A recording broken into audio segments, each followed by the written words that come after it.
Y lograste escuchar algunos testimonios, Sabrina, de el inframundo que se vive en la joya, la joyita, la mega joya, que son las grandes cárceles de este país actualmente. Bienvenida.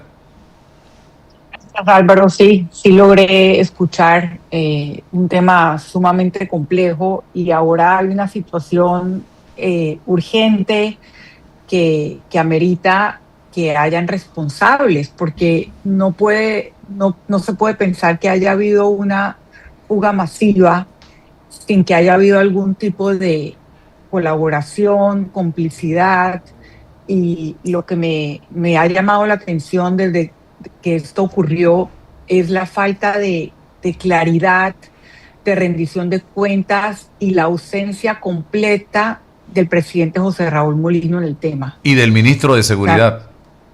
y del ministro de Seguridad. Exactamente, exactamente. Es extrañísimo para un gobierno que supuestamente se vende como un gobierno de seguridad, de mano dura, y es en estos temas donde más le ha fallado a la población, pero ningún tipo de comunicación, ni siquiera de asunción de que esto ocurrió.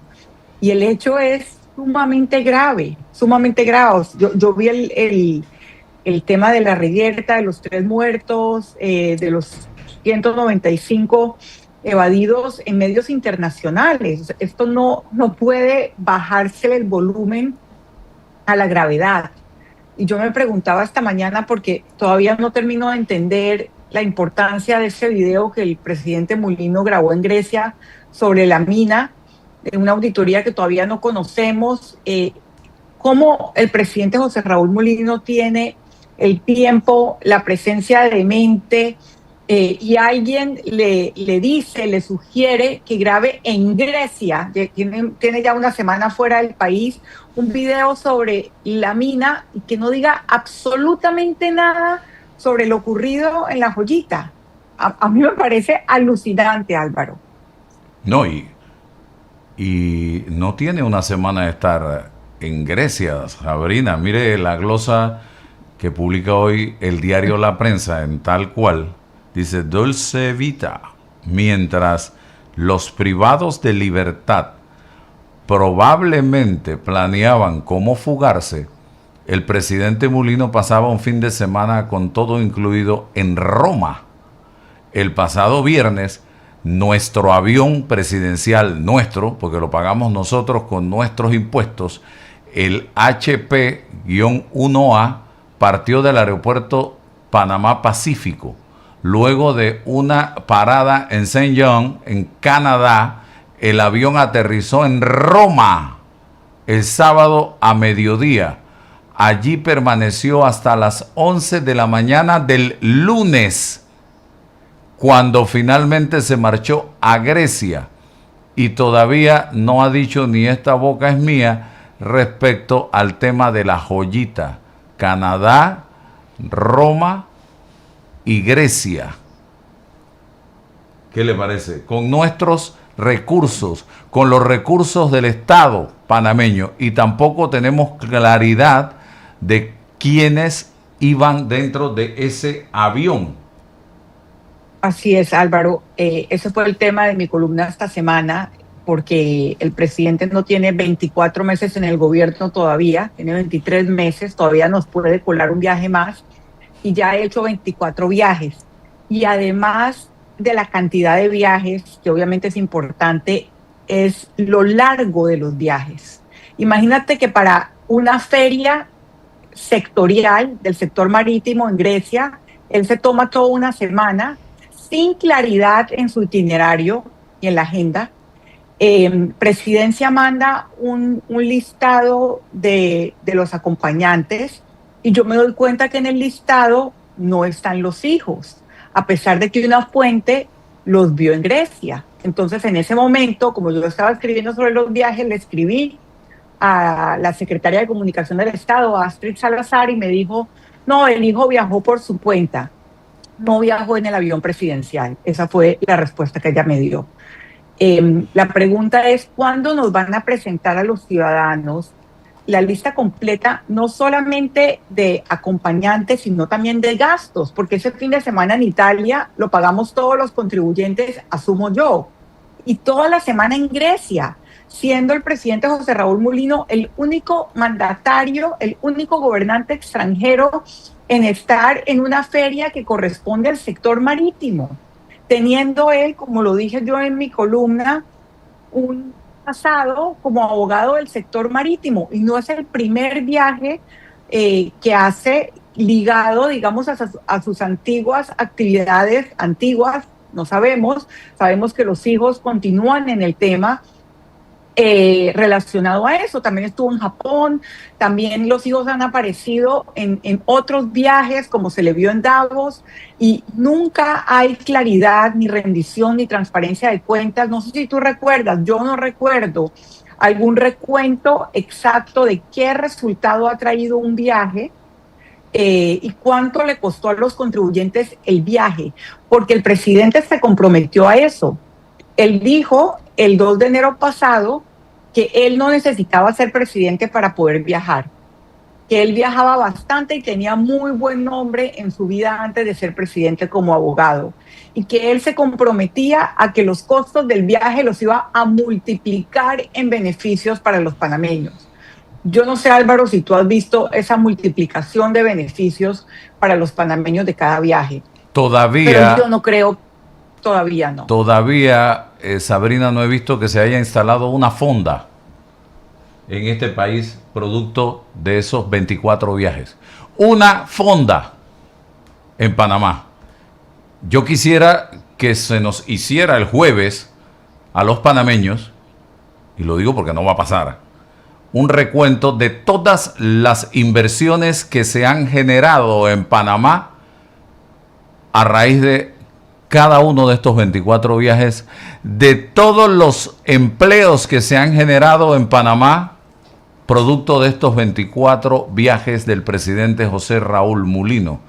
En resumen, de todos los beneficios que hemos recibido producto de estos 24 viajes del señor José Raúl Mulino, que todavía también me pregunto, ¿habrá hecho 24 viajes a las provincias del país en estos 2 años de gobierno? Me gustaría saber si ha visitado 24 veces las comunidades del interior del país por carretera para conocer cuáles son los graves problemas que está enfrentando el pueblo panameño, y que no se lo digan, porque muchas veces los que le hablan al oído le dicen: presidente, la está votando, todo está bien, vamos creciendo, el empleo está volando. Y ese es el problema cuando tú te desconectas y operas y administras desde una oficina refrigerada en medio de 4 paredes, Sabrina Bacal. Claro, por eso me preguntaba quién es el asesor o los asesores que le dijeron que era importante grabar un video sobre la mina. Todavía no se han hecho públicos los resultados de la auditoría. Es bastante evidente que el presidente, contra viento y marea, quiere abrir la mina. Eso nunca lo ha ocultado. Incluso llamó 5 gatos que no pagan planilla a quienes se oponen a la mina. Sabemos que hay limitaciones, varias limitaciones jurídicas, la necesidad de hacer una nueva licitación, etcétera, etcétera. Pero ¿cuál es el sentido de que un asesor le diga que después de estar una semana en el extranjero y haya una crisis grave de seguridad en el país, después de una fuga masiva de delincuentes, él graba un video en el consulado de Panamá en Grecia sobre la mina? Tú explícame ese nivel de prioridades o ese nivel de conexión o desconexión con lo que está pasando en el país. A mí me resulta inaudito. O sea, me preocupa el nivel de desconexión que tiene, o la gente que le está hablando al oído, Álvaro, porque creo que él no ha entendido la gravedad de lo que pasó en La Joyita, o no quiere entenderlo. Y yendo al pasado de quien hoy es presidente, nos encontramos en las redes sociales mensajes en el 2020 cuando decía: solo con enorme complicidad y corrupción se produce la fuga de un reo de alta peligrosidad como Ventura Ceballos. No hay excusa. A esto le llaman alineamiento, preguntaba el opinólogo en esa época, José Raúl Mulino, porque no era presidente. Dice acá: cuando se planificó y construyó la nueva joya, era para, entre otras cosas, demoler la joyita y rehacer la joya, que entonces era salvable. No se hizo. Ahora se sigue pagando alto costo en vidas y a la vez el imperio de pandillas junto a la corrupción de custodios y otros. La joyita está ahí. Y él tiene 2 años de ser presidente de la República. También el señor Mulino dijo en el 22: observo con interés que Honduras parece seguir estrategia de seguridad de El Salvador, frontal contra delincuentes. Si lo hacemos aquí, ¿lo apoyaríamos? Yo sí, dice, yo sí. Hay que retomar el país con estrategia y fuerza. Dejen la hipocresía y veamos la triste realidad que enfrentamos. Pero aquí le damos rebaja de pena a delincuentes. Sin embargo, a una cantidad de gente. Sin embargo, sí, criticamos a el órgano judicial que libera delincuentes. Y dígame usted cuál es la diferencia. Dice acá: ayer temprano en un retén, esto fue en el 2020, en vía Argentina, le pregunté al oficial que cómo estaban, al oficial de la policía. Con la cortesía y respeto que me dispensa, me respondió que muy preocupados por la delincuencia generalizada. Creo es para meditarlo. Usted le ha preguntado ahora a la tropa cómo se sienten en este momento. ¿Cómo están? Yo sí. Yo sí. Y la tropa está muy preocupada. Cuidado que más que en el 2020. Acá dice también, ya siendo presidente, en agosto del 24, vamos a regresarle la seguridad a los panameños al costo que necesite. Y su ministro de seguridad ni siquiera aparece en una fuga de 200 personas. Y usted no aparece en una fuga de 200 personas de las cárceles a decir ni esta boca es mía. ¡Wow! ¿Qué te parece, Sabrina? Es lo que me tiene impactada. Es lo que me tiene impactada. No sé si es el nivel de desconexión o el nivel de poco importa, pero realmente él no está entendiendo la gravedad del tema de seguridad, que sigue diciendo cada vez que abre la boca que los pandilleros se matan entre ellos y que contrasta enormemente con lo que decía, como lo hemos dicho aquí en este espacio, cuando era un opinólogo más. Cuando Mulino era un opinólogo más, parecía tener absolutamente clara la solución a todos los problemas. Pero ahora que fue ministro de Seguridad, que se ha vendido y proyectado como el hombre de mano dura y el hombre que sabe de seguridad, ocurre esta catástrofe en términos de seguridad ciudadana y está absolutamente callado y no hay ninguna consecuencia política. A mí me resulta absolutamente incomprensible e inaudito. No lo comprendo. Ahí está lo único que pienso es que las prioridades son otras y por eso menciono lo del video de la mina. ¿Cuáles son las prioridades de este gobierno? Quiero que alguien lo explique. ¿Cuáles son las prioridades? El agua no lo es y todos lo sabemos. No lo es el agua. El agua no lo es. Vamos partiendo de ahí.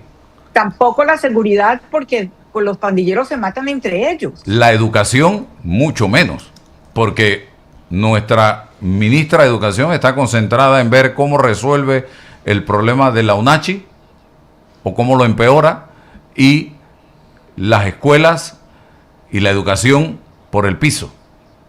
Perdón, la ministra de Educación está y por las laptops. Exactamente, desde que llegó al cargo en las laptops. Exacto. Está obsesionada con las laptops. Por eso te digo que si uno mira cuáles son las prioridades de los funcionarios públicos, empezando por el presidente de la República, uno piensa que aquí importan más las empresas, los negocios, que los ciudadanos. Porque explícame, o que quiero que me explique cuál es la urgencia de en este momento de venir a garantizarle a First Quantum algo, cuando tú tienes una crisis enorme de seguridad, desde Grecia grabando un video ayer, fue totalmente fuera de contexto. No entiendo. De verdad que ojalá pudiera decirle a los oyentes que comprendo, pero la única conclusión que puede haber es que la prioridad no son los problemas de los ciudadanos. La prioridad es otra. Y sale el señor ministro de Asuntos del Canal grabando otro video, dándonos la gran noticia de que se alcanzó el abanderamiento de 4 naves gracias a este viaje. Hubiesen mandado a la secretaria del director de la Autoridad Marítima de Panamá a hacer ese trámite, lo hubieran hecho por Zoom. No entiendo cuál Álvaro, es ese gran logro. Ese es el tema, otro de los temas que traté en mi columna esta semana.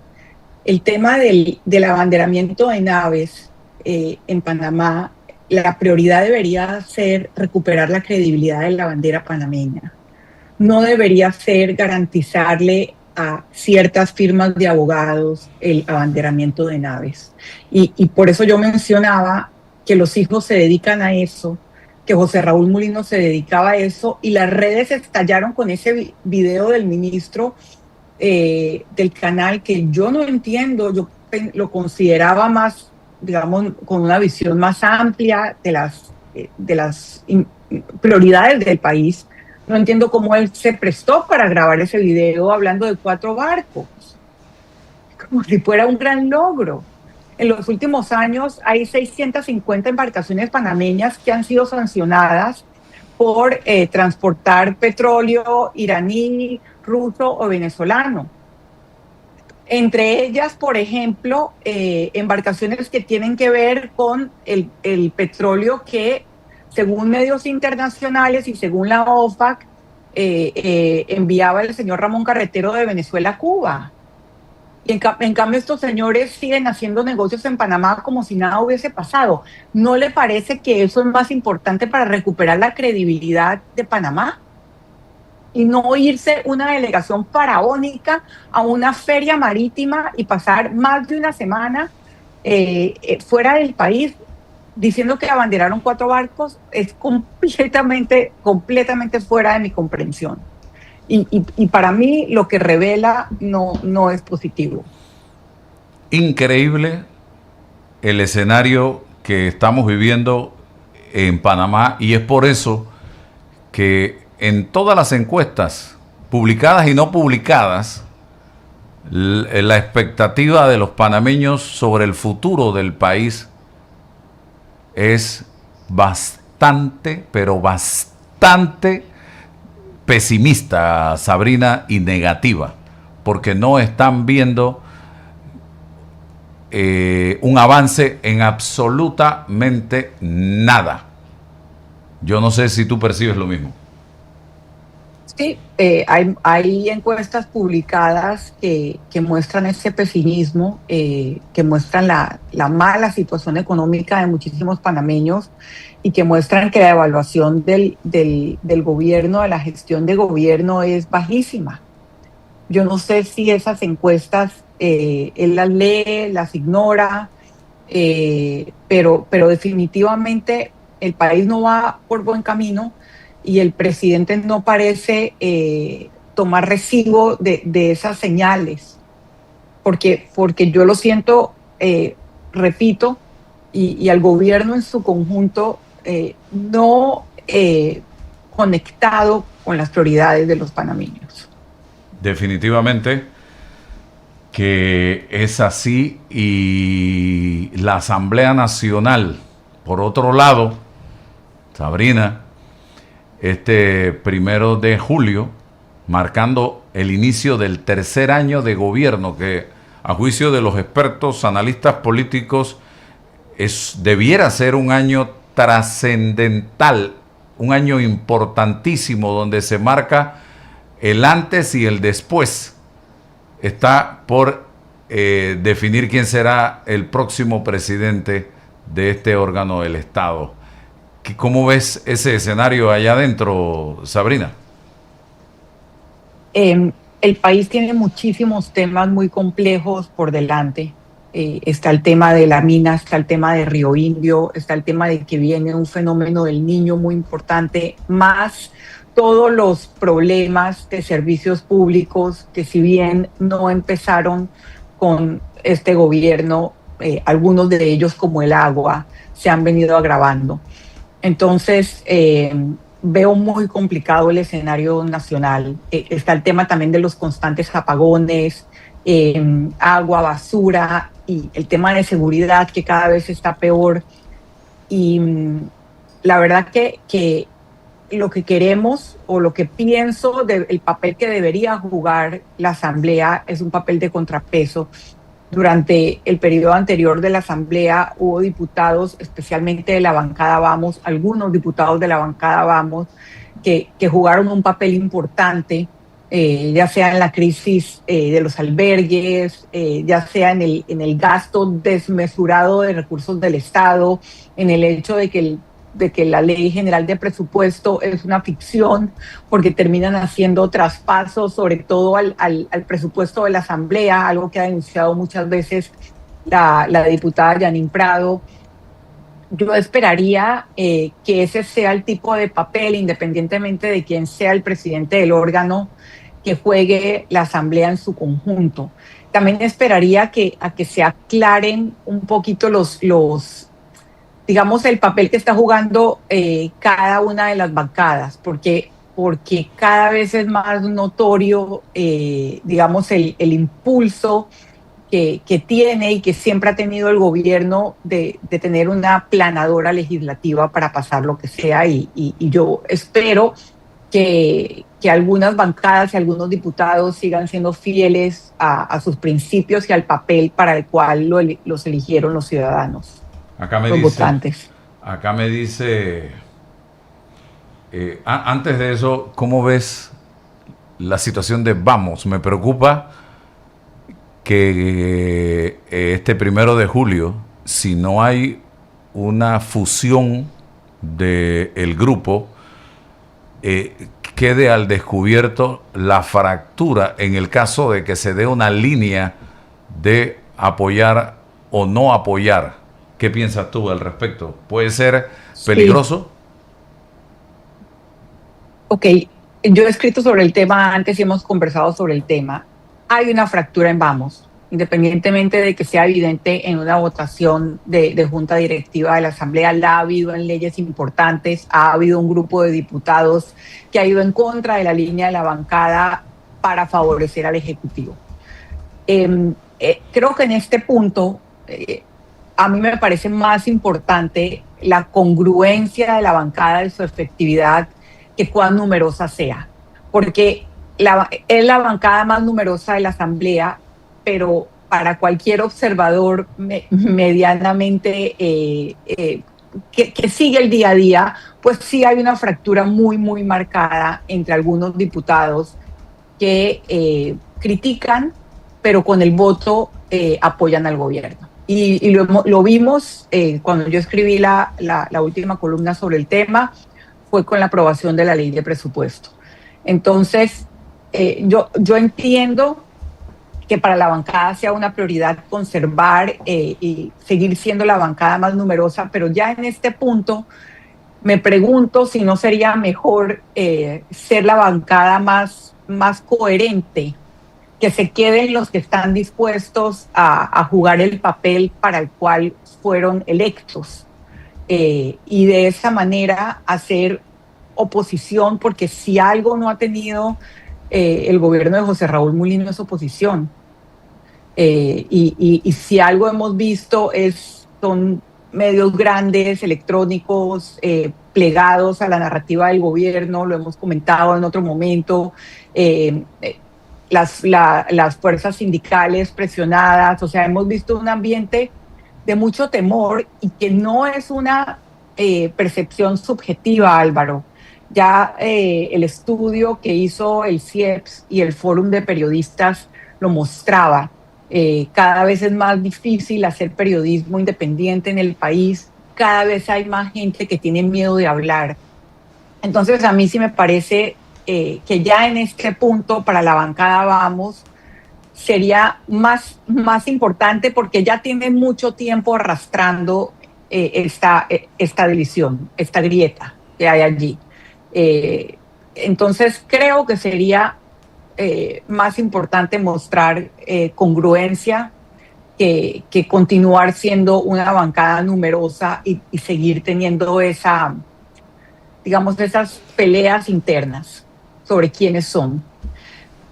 Así es, y yo estoy aquí expectante a ver qué van a decidir, porque el actual presidente de la Asamblea Nacional fue el producto de un acuerdo en el que Vamos fue parte fundamental para que no llegara la candidata del gobierno o del partido realizando metas a ocupar la Asamblea en ese momento. Hoy, sí, evidentemente, ese apoyo total de la bancada no lo tienen. Hay algunos diputados de Vamos que parecieran que sí van a apoyar al señor Herrera. Otros han dicho que ni por orden judicial, así que no sé qué realmente vaya a pasar el 1 de julio. Lo que sí es cierto es que lo que se está moviendo en el escenario son Jorge Herrera y Shirley Castañeda por este momento. Se habla de Manuel Cohen, se habla de Camacho y se habla de Vallarino, pero la mayor fuerza pareciera, hasta donde lo tengo, es entre los mismos candidatos que aspiraron en la vuelta pasada. Jorge Herrera del panameñismo y Shirley Castañeda del partido Realizando Metas. Eso es lo que hay, lo que yo veo en el escenario. Sí, es la misma información que tengo y creo que por eso para los diputados que verdaderamente están haciendo su trabajo, creo que es más importante conservar ese rol fiscalizador que han venido jugando que hacer un acuerdo para lograr presidencias de las comisiones. Porque ¿qué cumplió Jorge Herrera a cambio del apoyo de Vamos? Él se comprometió a varias cosas y no cumplió ninguna. La planilla de la Asamblea creció, muchas de las irregularidades continúan. Entonces, me pregunto qué es más importante, si conservar el espíritu fiscalizador de un movimiento que fue el más votado para la Asamblea en las pasadas elecciones, o si seguir negociando para llegar a la presidencia de comisiones. Sí, algunas fueron importantes en este periodo, pero yo apostaría porque es más importante conservar la congruencia de aquellos diputados que han venido haciendo un buen trabajo. Bueno, muchas gracias, Sabrina, por estar con nosotros esta mañana aquí en Noticias 180 Minutos. Que tengas excelente fin de semana. Gracias a ti también y a tu audiencia. Bien, seguimos adelante.